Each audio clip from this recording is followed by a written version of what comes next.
अपने हक के लिए लड़ना तो आम बात है, लेकिन सरकार के लिए शर्म की बात यह है कि देश की बेटियों को इंसाफ दिलाने के लिए बार बार जनता को लड़ना पड़ता है। भारत एक ऐसा देश है जहां पर न्याय और हक पाने के लिए प्रोटेस्ट करना जरूरी हो गया है। वो चाहे दिल्ली की निर्भया केस हो या फिर हैदराबाद की प्रियंका रेड्डी और चाहे आज हाथरस की मनीषा वाल्मीकि कांड, जिनको इंसाफ दिलाने के लिए आम पब्लिक और अपोजिशन पार्टियों ने काफी प्रोटेस्ट किया, तब जाके इन देश की बेटियों को इंसाफ मिला।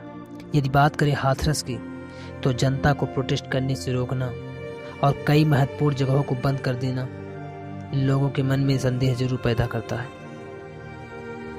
अपोजिशन पार्टियों के द्वारा प्रोटेस्ट करना आपके लिए राजनीतिक रोटियां सेकना हो सकता है साहब, लेकिन देश की जनता के लिए मनीषा को इंसाफ दिलाने की एक पहल। जनता की रक्षा करने वाली पुलिस भी हाथरस में माफियों की तरह काम की। रातों रात इलाका सील करके लाश को जलाना पुलिस पर संदेह पैदा कर। सर मुझको एक बार बस बता तो दीजिए कि बॉडी है कि क्या है। मुझे सर राइट नहीं है बोलने का। मैं थर्ड क्लास का एक पुलिस ऑफिसर हूँ। चल क्या रहा है आपके सामने? थर्ड स्केल का पुलिस ऑफिसर। कि जब पुलिस ये करेगी तो जनता सुरक्षा की अपेक्षा किससे करेगी? नहीं, अभी आपने मुझे बोला कि नहीं बॉडी नहीं है। क्या है सर, बॉडी है कि नहीं है? मेरी ड्यूटी यहाँ पर है आप लोगों को इस बताने के लिए कि आप लोग आगे ना बढ़े। बस मैं यहाँ पर आगे नहीं बढ़ रही हूँ, आप मुझे बता दीजिए क्या आप इस बारे में डीएम साहब से पूछिए। मीडिया को सवालों का जवाब देने में हिचकिचाहट और बैरिकेडिंग करके अंदर न जाने देना, जनता इसका जवाब जरूर जानना चाहेगी। सर की बात यह है कि अधिकारी भी पीड़ित परिवार को धमकी देने से बाज नहीं आए।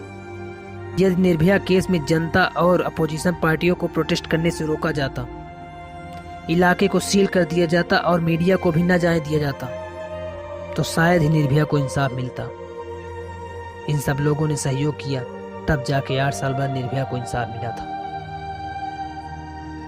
लेकिन हाथरस में इंसाफ के नाम पे झूठी खबरें फैलती रही।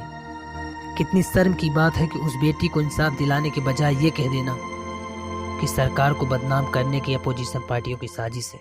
कितनी शर्म की बात है ये खबर फैलाना कि ऐसी कोई घटना ही नहीं हुई थी।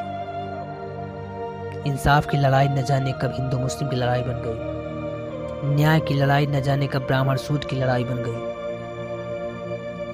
इस केस में ढेर सारी अफवाहें फैलती रही, ढेर सारी झूठी खबरें मिलती रही, लेकिन इंसाफ न मिल सका। कब तक देश की बेटियों के साथ अत्याचार होता रहेगा? कब तक देश की बेटियां इंसाफ के लिए लड़ती रहेंगी?